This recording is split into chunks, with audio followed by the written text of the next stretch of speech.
It is said that the stars are the eyes of the Emperor, watching over 1 trillion souls. But in the cold, suffocating dark of the Segmentum Obscurus, there are places where his light does not reach, voids where the laws of biology and sanctity wither and die. Mankind has long feared a Tyranid, the great devourer that consumes the flesh. We have long purged a heretic who stains the soul. But there exists an anathema that mocks both, a silent molecular heresy. It does not merely kill, it becomes. It is a cellular insurrection, a mimicry so perfect it could fool even the keenest Auspex of a Master of Sanctity. Deep within the promethium-chilled veins of the battle barge iron will, a frozen relic from a dead world is thawed. It does not possess a name, only a hunger. As the first drop of the thing's essence touches the gene-enhanced blood of Astartes, the galaxy's ultimate predator meets its match. The tragedy of the 41st millennium is not that we are alone in the dark. It is that we can no longer trust the brothers standing beside us. The void of the Segmentum Obscurus is not merely an absence of light. It is a predatory silence that gnaws at the sanity of those who traverse it. On the surface of a nameless, rogue moon designated H. 774, the temperature plummeted to levels that could shatter reinforced plasteel. Muggos Biologus H. Vark, draped in heavy, fur-lined robes over his cybernetic frame, watched as his excavation servitors labored to the sub-zero drifts.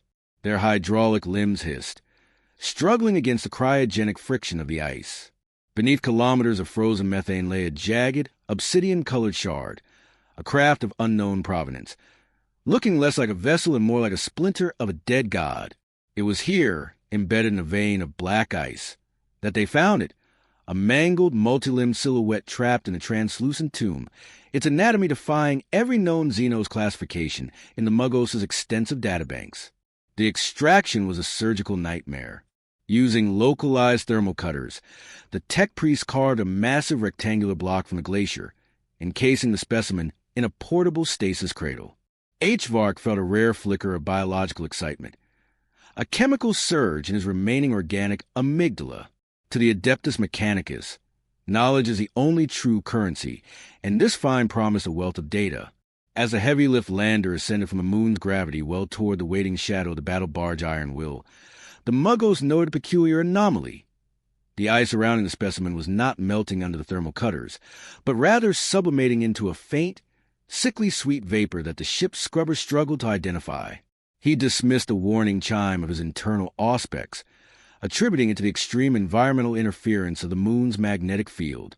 The iron was a fortress among the stars, a cathedral of iron and fire that had weathered 10,000 years of war. Its grand hangar bays were illuminated by the amber glow of flickering torches and the harsh hum of stadium-grade floodlights. As the stasis cradle was rolled onto the deck, the towering forms of the iron shadows Astartes stood as silent sentinels, their gray power armor coated in a thin sheen of frost. Captain Valerius watched the procession with a soldier's instinctual distrust. He cared little for relics and specimens. To him, anything that did not bleed for the Emperor was a potential breach in his ship's sanctity. He ordered the specimen moved to the high-security Bio-Sanctum, a vault designed to contain Tyranid bioforms and warp-tainted artifact alike. Inside the Bio-Sanctum, the atmosphere was thick with the scent of sacred oils and the rhythmic chanting of binary hymns. The specimen sat at the center of circular containment ward, surrounded by buzzing servo skulls that hovered like carrion flies. As H. Vark initiated preliminary scans, the ship's machine spirit seemed to groan. The ship-wide voxcasters emitted a brief, discordant screech that sounded unervingly like a distorted human plea. The Muggos adjusted the stasis field to allow for a microscopic tissue sampling. He did not notice that the dead Xenos limbs within the ice were not positioned exactly as they had been on the moon. A claw, no larger than a needle, had drifted several millimeters closer to the surface of the ice block, reacting to the ambient warmth of the ship's life support systems. The first sign of the coming catastrophe was a localized power fluctuation, a brownout that darkened the Bio-Sanctum for a mere 3 seconds. In that brief window of shadow, the containment field flickered. It was enough. The ancient, molecular intelligence within the ice did not need hours to thaw. It required only a catalyst. A single drop of condensation fell from a cooling pipe, hitting the surface of the ice. The ice didn't crack, it dissolved. By the time the lumens flickered back to life, Muggos H. Vark was leaning closer to the viewing port, his optical sensors whirring to refocus. He failed to see the thin, red, thread-like filament that had already whipped out from the thawing mass, silently anchoring itself to the floor plating and snaking toward the leg of a nearby, unsuspecting menial servitor. The silent invasion of the Iron Will had begun. The lower decks of the Iron Will were a labyrinth of industrial decay, where the forgotten of the Imperium dwelled in the shadow of massive Prometheum conduits. Here, among the grease-stained masses of laborers and ratings, Surf Worker 77 Delta went about his repetitive task of checking pressure valves. The air was a stagnant soup of recycled oxygen, sweat, and the heavy muss of the ship's grox meat rations. As he moved through the steam-filled corridor of sublevel 12, he noticed a stray creature, a small, four-legged canine used by the ship's pest control crews. It was standing perfectly still in the center of the walkway, its head tilted at an impossible 90-degree angle. 77 Delta whistled, expecting the beast to bark or flee, but it merely stared with eyes that looked like wet black glass, reflecting no soul. The transformation happened with sound like wet leather being torn in half. The dog did not grow, it erupted. Its ribcage burst outward like a springing trap, exposing a vertical maw lined with needle teeth that dripped with a translucent, caustic bile. 77 Delta had no time to scream before the creature launched itself. In midair, the organism's flesh unfurled into a web of whip-like cilia and grasping fleshy hooks. It didn't just bite him, it flowed into him. The surf scream was cut short as a mass of red, pulsating filaments forced their way down his throat, silencing his vocal cords even as they began to rewrite his genetic code from the inside out. The corridor lights flickered as the ship's power grid groaned under a sudden, inexplicable surge of localized biomass. Within minutes, 77 Delta stood up. To any casual observer, he was still the same hunched laborer in tattered coveralls, but his movements were now fluid, devoid of a natural hitch of his previous malnutrition. His mind was no longer his own. It was a node in a burgeoning cellular network. He looked at his hands, watching as the skin rippled like the surface of a pond before settling back into a perfect mimicry of human flesh. He felt the hunger, not for food, but for complexity, for the genetic wealth held within the bodies of those around him. He turned his gaze toward the mess hall, where hundreds of his fellow workers gathered for their mid-cycle rations. He was a biological Trojan horse, walking undetected into the heart of the ship's workforce. Deep in the bio-sanctum, the first signs of the breach went unnoticed by the Astartes, but the ship's servitors began to malfunction. A monotask repair unit, hardwired into the ventilation hub, suddenly ceased its prayers to the Omnicia. Its lobotomized brain registered a foreign presence within the air ducts, not smoke, but microscopic mist of living cells. The servitor's mechanical arm began to weld its own biological components into the ductwork, fusing flesh and metal in a blasphemous union. The ship's Vox system, usually a cacophony of hymns and orders, began to emit a low-frequency pulse, a rhythmic thumping that mirrored a heartbeat. The very walls of the lower deck started to weep a dark, viscous fluid that smelled of copper and old rot. By the end of the watch, the infection had claimed the entirety of Deck 12's maintenance crew. They didn't die. They were repurposed. They worked in eerie, coordinated silence, their eyes occasionally darting in unison toward the ceiling, as if listening to a signal only they could hear. When a junior officer arrived to investigate the lack of reports, he found the deck eerily empty, save for a single discarded boot containing a puddle of what looked like liquefied bone. Above him, in the shadows of the vaulted ceiling, dozens of workers clung to the pipes with spider-like limbs, their faces splitting open in silent anticipation. The thing was no longer just a specimen. It was an apex predator that had begun to farm the ship's human population like cattle. The apothecary of the Iron was a sanctuary of genetic purity, a hall of white marble and polished steel, where the sacred gene seed of the Iron Shadows was guarded with religious fervor. Apothecary Voltus, a veteran of 3 centuries, stood over a diagnostic plinth where a lower deck overseer lay convulsing. The man had been brought in with unexplained tremors, but as Voltus applied a sensory probe, the medical scanners wavered in frantic patterns. The patient's heart rate was not merely fast. It was erratic, beating in a polyrhythmic sequence that suggested multiple hearts were fighting for space within the chest cavity. Voltus frowned behind his MK.4 helm, his Narthecium saws whirring in a low, expectant hum. He sensed a wrongness that defied the typical pathologies of the warp or the Xenos, a biological rebellion occurring at the molecular level. "Hold him," Voltus commanded 2 chapter serfs, but as they reached out, the overseer's skin sloughed off like wet parchment. Underneath, there was no muscle or bone, only a churning mass of crimson filaments that looked like a nest of angry vipers. Before the apothecary could activate his reductor, the overseer's arm exploded into a spray of needle-thin bone shards and lashing meat. One of the serfs was struck in the eye. He didn't scream, but his face immediately began to ripple and liquefy, his features sliding down his skull like melting wax. Voltus reacted with Astartes speed, his chain fist roaring to life. But as he bisected the overseer, the 2 halves of the body did not die. They crawled away from each other, each half growing new, spindly legs from the exposed spine and ribcage. The alarm klaxons finally began to wail, their binary screams echoing through the sterile halls. Voltus backed away, his internal vox link crackling with frantic reports from across the ship. He looked down at his white ceramite gauntlet and saw a single, microscopic smear of the creature's ichor.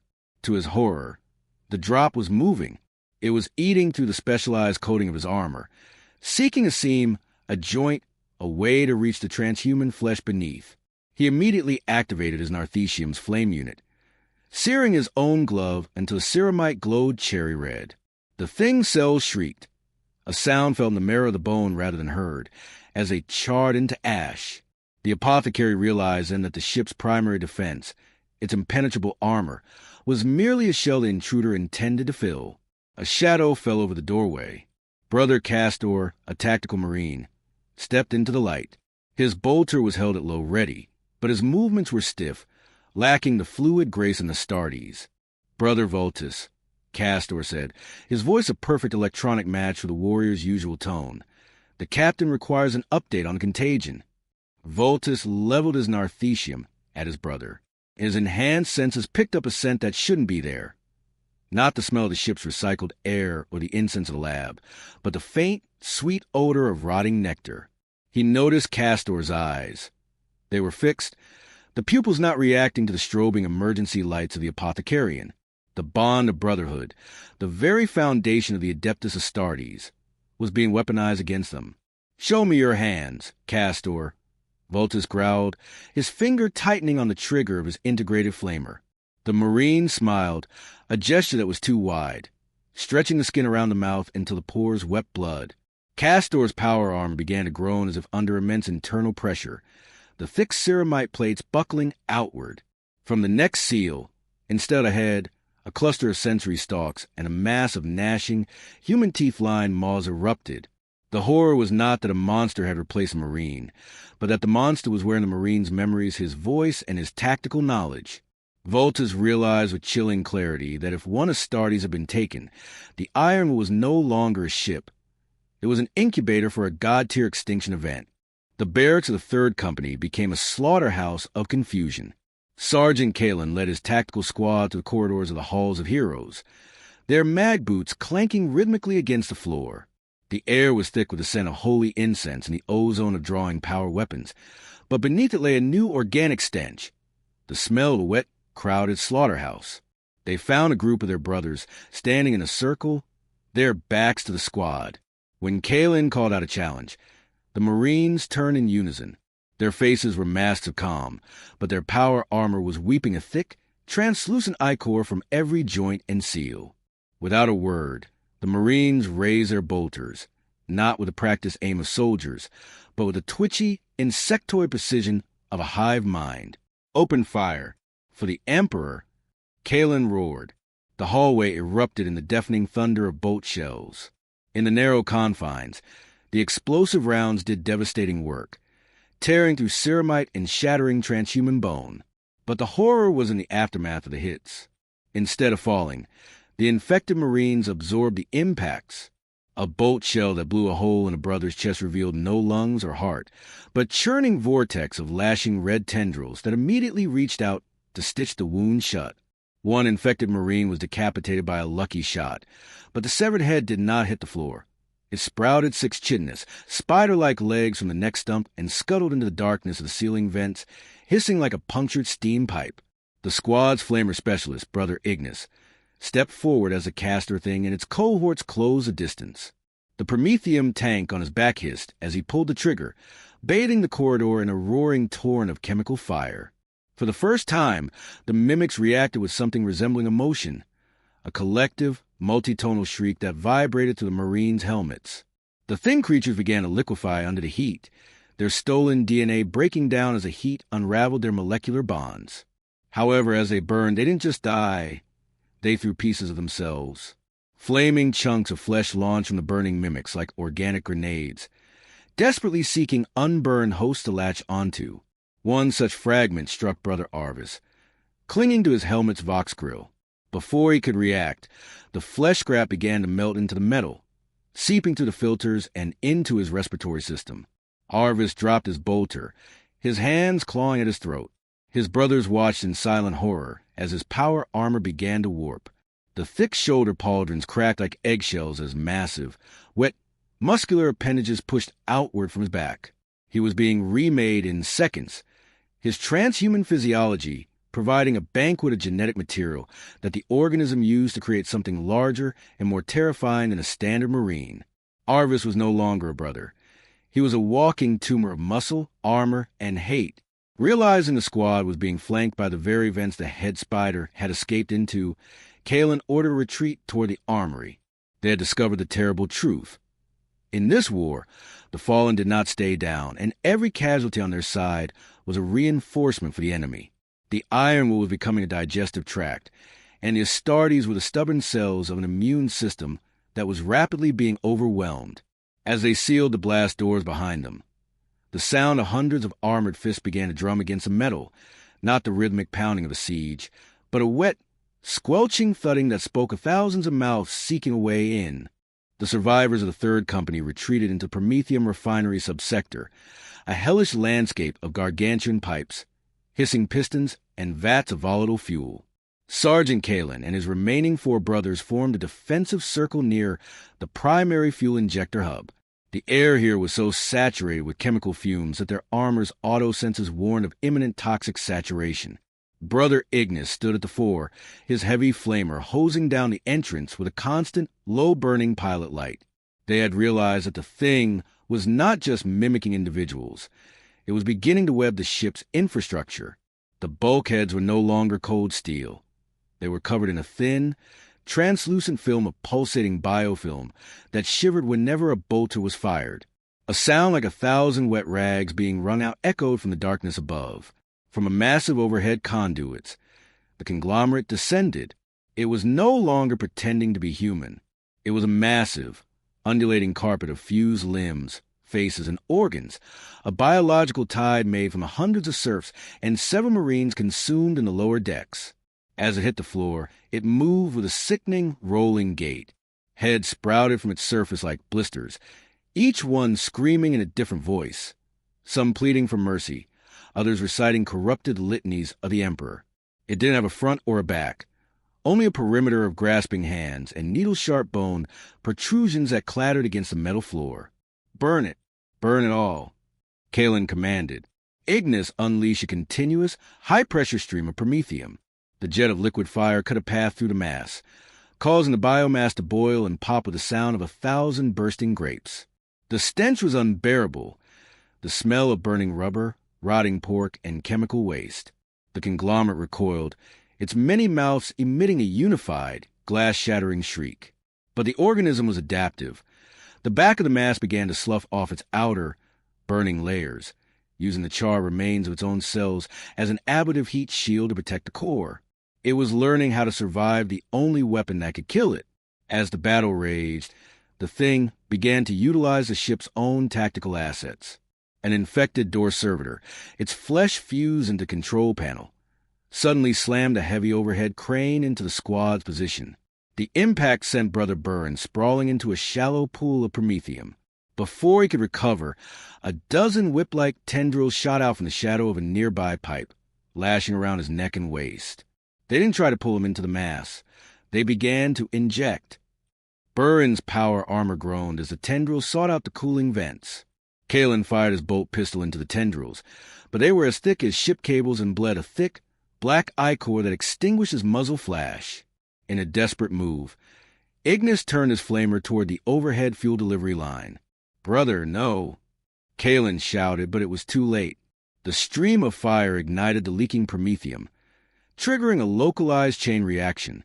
A wall of white-hot fire erupted, acting as a temporary barrier between the Astartes and the encroaching biomass. The heat was so intense that the biofilm on the walls shriveled and blackened, retreating into the cracks of the deck plating. The survivors used the chaos to fall back toward the deeper engine rooms, leaving behind the burning remains of the conglomerate. But as they fled, Kalen glanced back. Through the fire, he saw a charred skeletal hand, still wearing the remnants of an Astartes gauntlet, slowly dragging itself toward a fresh, cooling vent. The deeper the survivors descended into the iron will, the more the ship felt like the interior of a dying beast. Tech Marine Hestus led the way, his omniscient axe glowing with a pale, flickering light. As they reached the primary cogitator hub, the brain of the vessel, they found the sacred machinery unrecognizable. The logic engines, usually humming with the orderly rhythm of binary data, were draped in a pulsing, vein-choked webbing. The massive brass cooling fans were jammed with matted hair and calcified bone, while the holy incense burners now emitted a thick, gray vapor that smelled of scorched neurons. The machine spirit was no longer screaming in binary.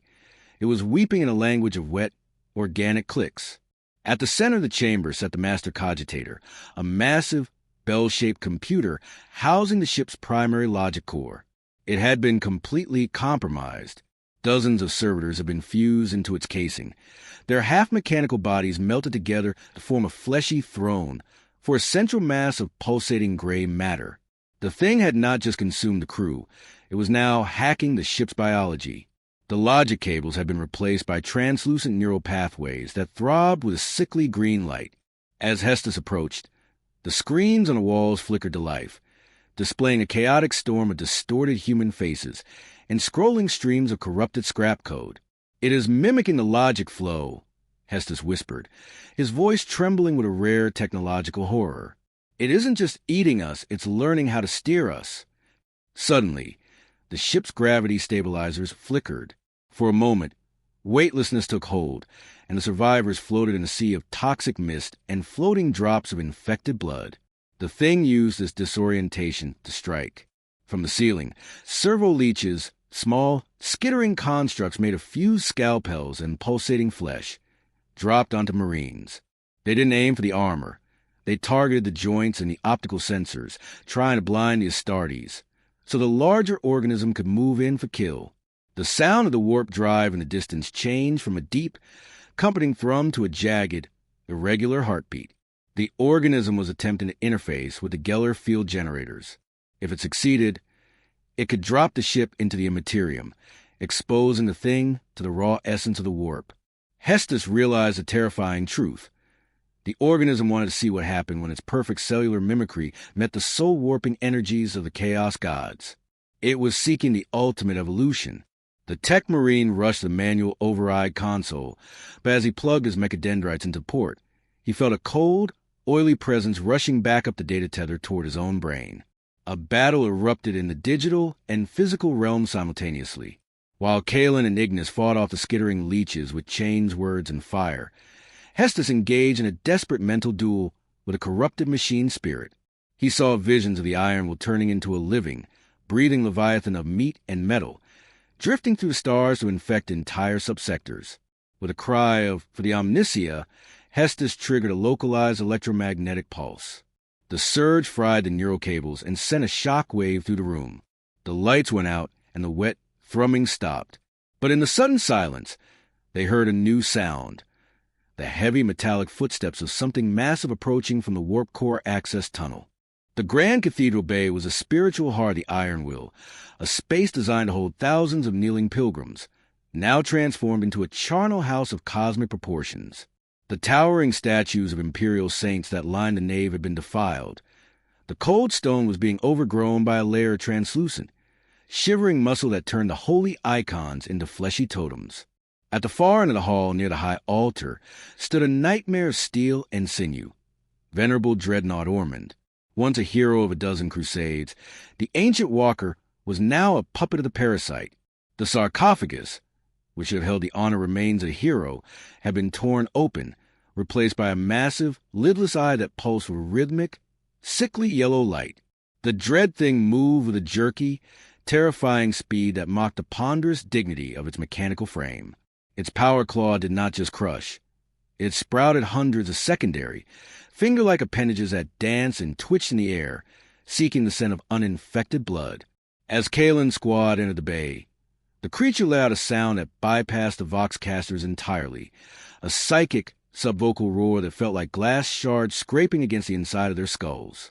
The dreadnought's multi-melta ignited, but instead of a beam of heat, it spat a globule of pressurized, superheated biological napalm, a concoction of the organism's own caustic fluids that dissolved the floor plating upon impact. Scatter. Use the pillars for cover. Kaelin barked, throwing himself behind the base of a statue of St. Sabbat. The squad opened fire, their remaining crock grenades and bolt rounds slamming into the dreadnought's chassis. The ceramite armor plates, reinforced by the organism's own hardened chitin, barely dented.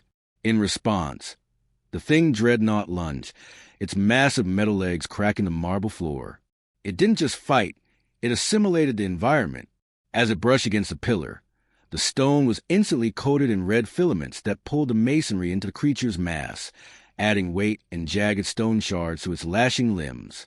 It was becoming a shifting colossus of architectural debris and predatory meat. Brother Ignis attempted to circle the beast, his flamer hosing the dread thing's exposed ichor. The creature shrieked, the massive eye boiling and bursting in a spray of vitreous humor, but within seconds, 3 smaller eyes bubbled up from the surrounding flesh to take its place. A lashing tentacle, thick as a tree trunk and armored in shattered pieces of a rhino's hull, whipped out and caught Ignis mid-stride. His power armor servo screamed as he was hoisted 30 feet into the air. Before the squad could intervene, the tentacle began to unzip Ignis's armor, the organism cilia finding the microscopic gaps in the seals and flooding into the suit like an incoming tide. In a final act of defiance, Ignis triggered the emergency purge on his Prometheum tanks while still held in the creature's grasp. The resulting fireball was a miniature sun, consuming both the marine and the upper torso of the dread thing. The explosion shook the entire cathedral, shattering the stained glass windows and sending shards of holy light raining down like diamonds. As the smoke cleared, the dreadnought's metal frame fell silent, slumped and blackened. But the victory was hollow. Kaelin watched in grim silence as the blackened remains of the dread thing began to twitch. Tiny, spider-like fragments of the creature were already detaching from the central pyre, scuttling into the dark corners of the bay to start the cycle anew. The iron will drifted in the void like a hollowed-out tomb, its exterior lights dead and its vox arrays silent. Intercepting its erratic path was a crucible of truth, an inquisitorial black ship of the Ordo Xenos. On the bridge, Inquisitor Vane stared at the Auspex returns with frown. The battle barge wasn't just dead. Its heat signature was wrong, pulsing with an organic rhythm that defied mechanical explanation. Vane did not hesitate. He summoned a kill team of Deathwatch veterans, specialists in the eradication of the galaxy's most resilient horrors. Led by Watch Sergeant Karas of the Blood Angels, the elite warriors breached the starboard docking bay, their black-painted power armor absorbing the dim, flickering light of the derelict ship. The air inside was freezing, yet it felt heavy, saturated with fine, misty particulate that the kill team's specialized helmets immediately flagged as biological hazards. Seal all filters. Internal oxygen only, Karas commanded, his voice a low growl over the encrypted squad link. As they pushed deeper, they found a museum of horrors. In the main corridors, Astartes and serfs were fused into bulkheads in agonizing poses, their bodies stretched and distorted into architectural supports. These were not corpses. They were biological sculptures, frozen in a state of mid-assimilation. A ultramarine's face stared out from a wall of meat, his eyes moving frantically, tracking the Deathwatch as they passed, though his mouth had been replaced by a cluster of hissing air bladders.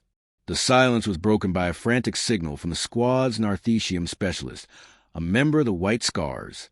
He had discovered a survivor, Sergeant Kalen, leaning against a pile of charred biomass, his armor shattered and his breathing ragged. But Kara stayed his hand, his frag cannon leveled at Kalen's chest. In the Deathwatch, trust is a luxury earned through fire, and this environment was a breeding ground for deception. The blood test now, Kara's ordered. The White Scar took a sample of Kalen's blood and placed it on a heated plinth.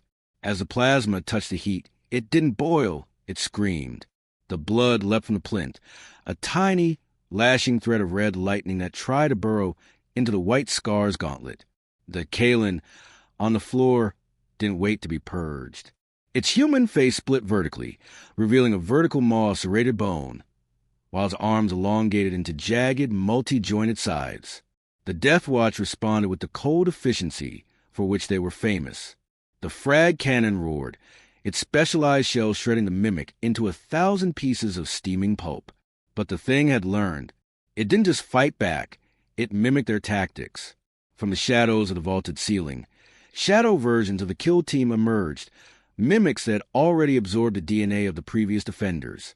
They used the same flanking maneuvers, the same hand signals, and even the same frequency-hopping vox bursts.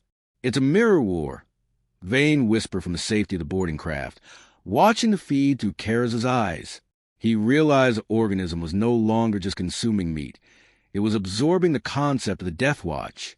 It was learning the weaknesses of the bolter, the timing of the frag grenade, and the psychological weight of the Astartes' resolve.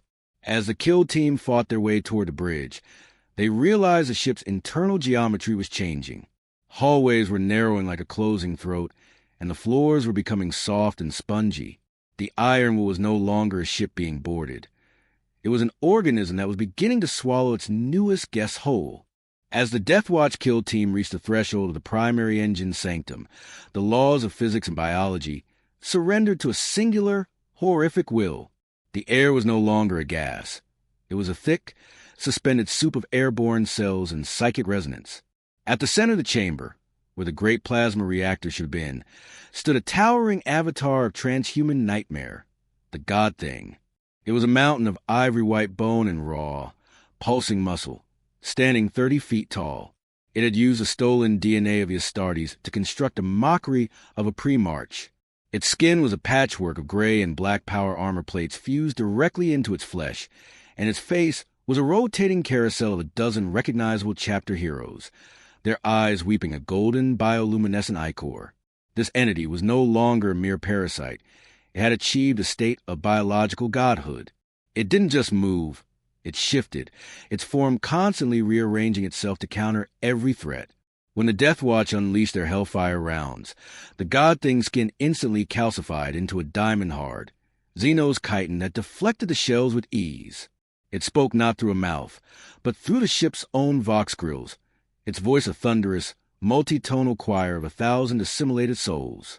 Why struggle, little sparks? It asked, the sound vibrating the very marrow of the Marine's bones. We are the perfection you seek. We are the unity of the flesh. We are the Emperor's dream, made manifest and eternal. Inquisitor Vane, watching through a remote servo-skull, realized the creature's true intent. It wasn't just holding the ship, it was preparing to spore. The God Thing was vibrating at a frequency that matched the warp drive's harmonics. It intended to use the psychic scream of its own birth to tear a hole in reality, not into the warp, but to broadcast its genetic code across the entire subsector like a viral signal. If it reached the hive world of Gorsh, the biomass of billions would be converted into this singular, hive-mind godhead within days.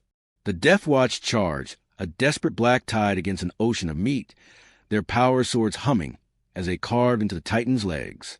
The battle was a psychedelic horror. The God Thing fought with the tactical genius of 100 chapter masters. It anticipated every feint, every grenade, and every strike. It sprouted a dozen arms that ended in perfect replicas of Astartes' power fists, smashing the veterans into the deck plating. Karas, the watch sergeant, found himself staring into the God Thing's central chest cavity, a hollow space where a flickering, corrupted version of a gene seed organ sat, enlarged to the size of a man. This was the core, the biological engine driving the assimilation. Kharas realized that the only way to kill it was to introduce a catalyst that even this creature could not mimic: the raw, unshielded radiation of the plasma core, with his brothers being absorbed one by one into the god thing's mass, their black armor melting into its hide like wax. Kharas made his final stand. He didn't fire at the beast. He fired his frag cannon at the containment seals of the plasma reactor. The god thing's many faces all screamed in unison as it realized his intent. It reached out 1,000 tendrils to stop him, but Kharas was already a part of the reactor's mounting. As the seals broke, a blinding blue-white sun of plasma energy began to expand, vaporizing everything it touched. The god thing didn't just die. It unraveled, its stolen DNA screaming as it was burned back into its base atoms by the fury of a man-made star. The death of the Iron Will was not a silent affair. It was a localized supernova that scorched the veil of reality. As the plasma reactor's containment failed, the ship's midsection bloomed into a sphere of incandescent heat, vaporizing the Bio-Sanctum, the cathedral bay, and the god thing in a single, purifying microsecond. The shock wave sent fragments of the 10,000-year-old vessel spiraling into the void like shrapnel from a shattered soul. For a brief moment, the Segmentum Obscurus was illuminated by the funeral pyre of an entire chapter's legacy. But in the cold, uncaring physics of the 41st millennium, even the most heroic sacrifice is often just a flickering candle against an approaching storm. Weeks later, an Ordo Xeno salvage vessel arrived at the debris field, its scanners picking through the frozen wreckage. They found nothing but scorched ceramite and dust. Inquisitor Vane's final report was sealed with the highest level of vermilion clearance. He noted that while the primary mass was destroyed, the nature of the Anathema made total eradication a statistical impossibility. The organism did not require a body to survive. It required only a sequence, a molecular memory. The Inquisitor's fear was not that the creature survived the fire, but that it had already sent a message, a psychic or biological flare, before the reactor detonated. The galaxy was no longer just a battlefield. It was a petri dish. The theoretical implications are a nightmare that keeps even the high lords of Terra awake. If the thing were to encounter the Tyranid hive mind, would it be absorbed, or would it act as a cancer within the Great Devourer, creating a shape-shifting swarm that could mimic the very defenders of the world it consumes?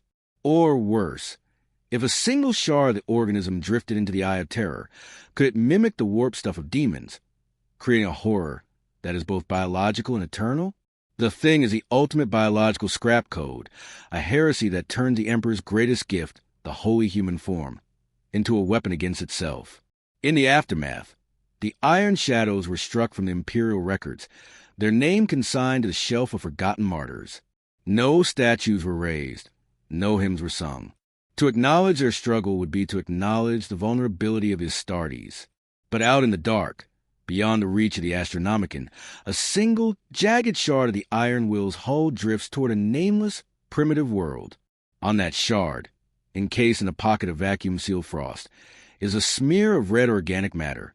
It is dormant, its cellular clock slowed to a crawl, waiting for the warmth of the sun or the touch of a curious hand to begin the cycle once more. We live in an age of monsters, where the alien and the heretic seek to tear down the pillars of mankind. But we must fear the monster that wears our brother's face most of all. The lesson of the Iron Will is a grim reminder of the fragility of the flesh. In a galaxy of 1 billion worlds, total extinction is always just one mistake, one frozen relic, and one drop of blood away. As the darkness of the 41st millennium deepens, the Emperor's light serves only to cast longer shadows, and in those shadows, something is always waiting to change, to adapt, and to become.